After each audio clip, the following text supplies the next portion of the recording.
Well, good evening, this is Hound Dog Steve and welcome back to my channel.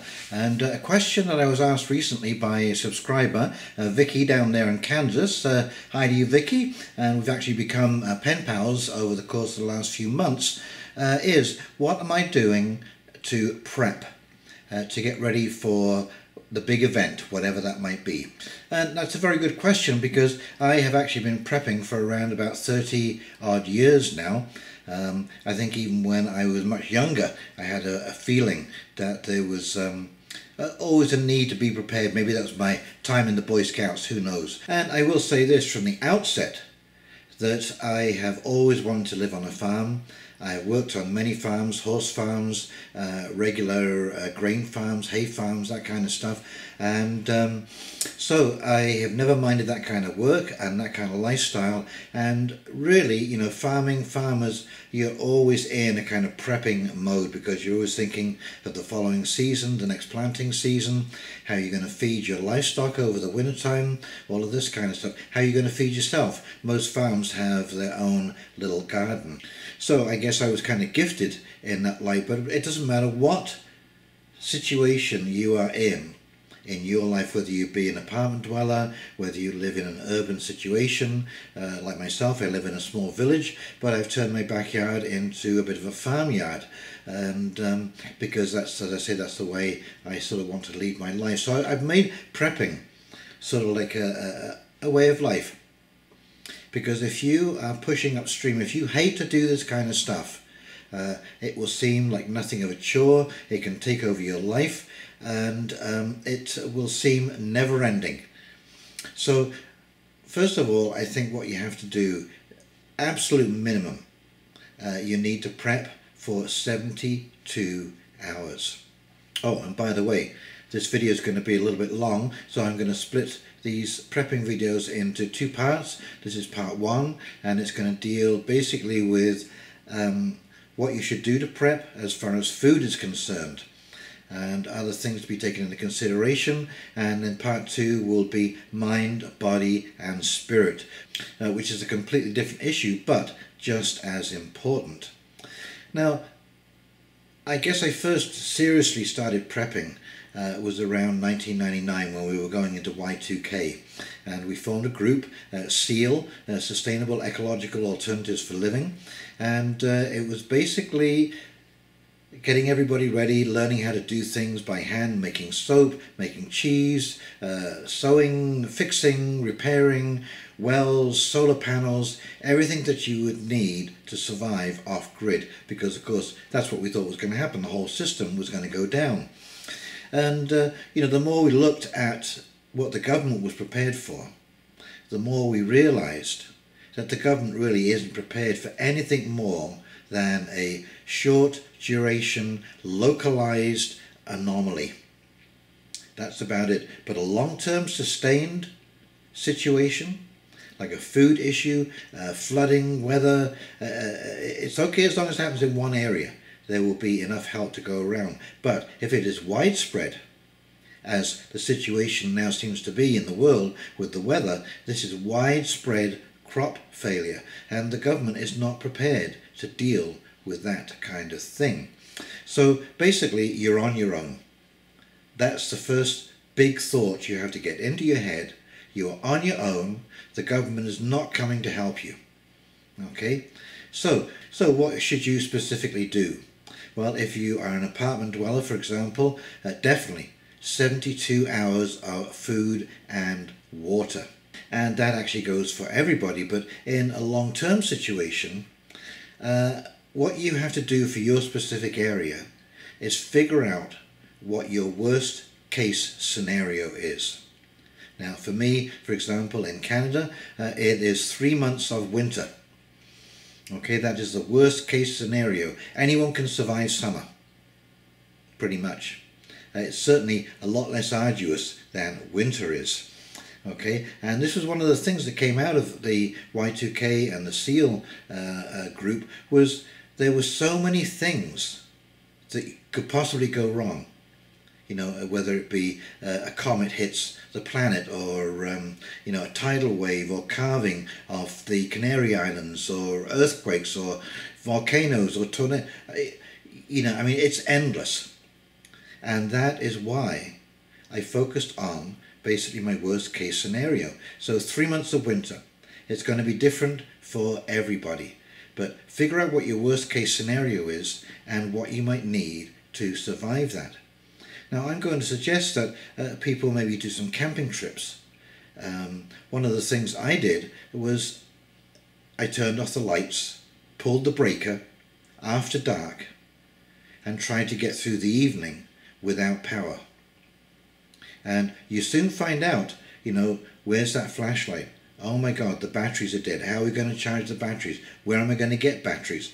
You know, all of these little deficiencies start coming to the surface. As far as food is concerned, there are so many different avenues that you could go in. But basically, as I said, after having done this, for like having food stored for 27 years, one of the biggest recommendations I can give to anybody is whatever you like to eat, get more of that. If you do not like rice and beans, don't buy rice and beans because they last a long time, because you're probably not going to eat them. Buy a little, yes, but basically stick to what you like to eat. Another thing that I focused on is flavorings, gravies, peppers, herbs, spices, this kind of stuff, sauces. Those are the sort of things that cheer up just about any meal. Gravy on anything. Makes it taste pretty good. So more of what you already eat, the spices, the herbs, that kind of stuff. Now, whilst we're talking about food and gardening, maybe the weather is so bad that you can't garden. So I have a whole sprouting kit. It's a jar with a top that has a drainer in it, and you buy bags of grains and you sprout them. Peas and beans and so on and so forth, sunflower seeds. There's no end of the things that you can sprout to get microgreens, and this could be very, very important if we have a long spell of rainy weather or cloudy weather or just cold and damp, where you can't really grow things very well outdoors and you still want to get the nutrients from the greens. So sprouting is a great idea. Wheatgrass, this kind of stuff, you can do this in small trays in front of a window, and you can get your micronutrients and your minerals that way. And in fact, I believe wheatgrass can sustain life, just wheatgrass all by itself. And these are very simple things that you can do. Now, I've seen some of these packs that you can get, these survival packs, 72-hour ration packs. I would look very, very closely at the ingredients, because most of the ones that I've seen, there is an awful lot of pasta and dried potato. Okay, there are some other dried vegetables, but again, you know, if you grow a few vegetables, even if you're growing on a balcony, some tomatoes, some peppers, this kind of stuff, buying a dryer. You can dry your own beef jerky, chicken jerky. This is very simple. You just put soy sauce, marinate it in soy sauce and other spices overnight, put it in your dryer, and there you go. You've got yourself some good survival food that you can vacuum pack. Okay, so learn to do all of these things, to save everything, to be a little bit more frugal, and consider as many possible ways as you can to get by without the systems that we have in place that support our society. And this is going to be a little rough at first, because, you know, we really have become very, very dependent with all of these little niceties, like being able to go to the supermarket and have an absolute smorgasbord of food. There is never, ever, ever any shortage of any variety of food in the supermarket. And we have no idea. We just become dependent on seeing this. And luckily, again, in my lifetime, I have travelled to third world countries where food is an issue. And I've realised how these people are no different from us. You know, our climate is their climate, and we are just as vulnerable as they are. Now, one thing that I will bring up here is if you have any medication requirements, if you have any addictions, We're going to all count this in food supplies. But you need to have a little stash laid aside, because I can assure you once again, when the lights go off, that's not the time to be dealing with withdrawal symptoms. So make sure, if you're on some kind of medication, some kind of painkiller, something like that, try and set aside a little of your prescription every month, just a little bit, just to get you through, as I say, 72 hours minimum. Because that's the sort of thing that you have to think of. Another thing to think of when it comes to food, what about our neighbours? What about my neighbours? What about sharing? Now, because I rotate, I happen to like rice and beans, and so I eat quite a lot of it, but I rotate all of my food, and that's why you have to basically stock up on what you like to eat. I know there's been certainly questions about the use-by dates on the cans and the things that we purchase, but I like to cycle everything. Okay, so you're always bringing that older stock to the front and using it up. Now, as the rice and beans and other things, the grains, for example, that I have, I save some of the older stuff for sharing with neighbours and friends. Now, most rice, beans, legumes, split peas, that kind of stuff, you're looking at 10 years lifespan, and so I start thinking about, if I got any stuff left over at 5 years, that's going into my sharing pile, and then when we get to the 10-year mark, and it is still good, you could probably go to 15, but I like to play it safe, keep it on 10. Anything at that point, that just goes in the compost, so it doesn't get spoiled at least. And of course, with my garden, I am planning to be able to feed my neighbours on each corner, each side of me. That's 3 neighbours. Okay, and they in turn will help me produce stuff, and also help me keep watch for critters and would-be thieves, because there was a RAND think tank study done years and years and years ago on the carrying capacity of a country or of the world, and one of the little things that they pointed out was that never in the history of our existence has there been any different result to this situation, and that is when humans are faced with the choice between starving and raiding, guess what? Humans will raid. Okay, so you will need that little bit of protection, that little bit of community, which is going to help all of you survive. And hopefully, that's what we will be doing, is marking off in blocks of 3. One will have the garden, and all 3 households will participate in growing food for themselves. And now, luckily, being in a village, that is actually quite doable. In the city, that's not going to be so easy. So you need to start thinking other strategies. Like, if you're stuck in your apartment in the city for 3 months, what are you going to do? What commonly happens, and this is a big problem for the individual, is that the government says that help is coming, stay where you are. The government doesn't come, and 2, 3, 4 weeks down the road, when people finally realize that no help is coming, their supplies have now been exhausted, they've been weakened, they're probably scared to death because of the noise and the fighting that's going on outside of their apartment building. There has been no escape route has been planned, and possibly the season is changing. And now you're going to set out on foot out of the city. Well, that is a very risky journey, and of course you want to have a plan set aside. And again, this is why I would suggest that you start camping. Start gaining some of that experience. You will find out in your first camping trip what it is that you need to have. If you are in the city, plan an escape route. Make that part of your prepping strategy. Now, one book that I read said make use of manholes and go underground. Find out the storm systems that can get you to the edge of the city.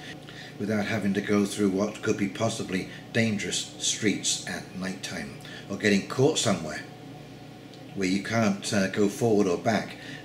So these are things, these are strategies that you want to be thinking about. I'm going to link below Stefan Verstappen's very great video on how it will come down, and I've watched it now a couple of times. Actually, listen, it's just a narration, but it's what not to do and what could have been done differently, and he is exactly right. And I'm actually going down this coming week on Wednesday. I'll be meeting Stefan Verstappen down in Toronto, and we hope to go canoeing and have a good chat about some of the things that are going on in the world today, some of the very risky things that are going on in the world today, and how we might deal with them as individuals.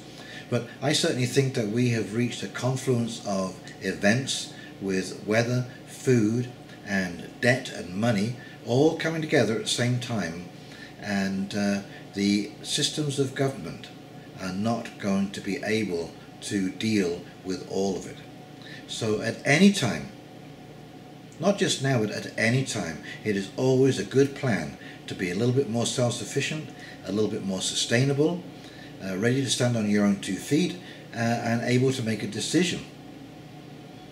Anyway, I think that just about covers the food aspect of it. Now, something else that you can do is to volunteer within your community, to support the community and to get known within your community. If you have some kind of support group around you when the SHIT hits the fan, you will come through this so much the better. And I'm going to get much more into this in the mental side of this situation, because mental prepping is probably as important as the physical prepping. So go through, take an inventory of all the food that you eat in a week or a month or 2 weeks or what have you, and start setting stuff aside. When you see sales, buy some extra cans of soup, some stew, this kind of stuff, and set it to one side. And as I say, recycle that, move it through so it's not sitting on the shelf and not getting used. And of course, the other thing to remember is that this is not going to happen overnight, and that is why you have to think about your first 72 hours first. And of course, the other thing to bear in mind is that you may have to bug out. Maybe the conditions on the ground are going to be so difficult that you actually have to grab what you can and start heading to a different location. So now, I don't want to overwhelm you with all of the things that need to be done, but a simple bug out bag with identification, some food, some kind of solar blanket, a change of clothes, some first aid stuff, all of this kind of thing, just again to get you over the first little hump, because it's usually, you know, well, after 3 months has passed, you will know whether this is going to be a long-term situation, or whether it is going to be rectified and things are going back to normal. Okay, and then you can make a decision from there. So this is really your short-term prepping solutions, and when you get to the 3 month mark, unless of course the situation suddenly becomes very unfavorable, you are going to decide then, are you going to dig in or are you going to bug out? Okie dokie. Well, if you've enjoyed this video, please like, comment and subscribe below. And in the meantime, this is Hound Dog Steve signing off, wishing you a very pleasant evening, and we will talk very shortly with part 2. Okie dokie. You take care now. See ya. Bye.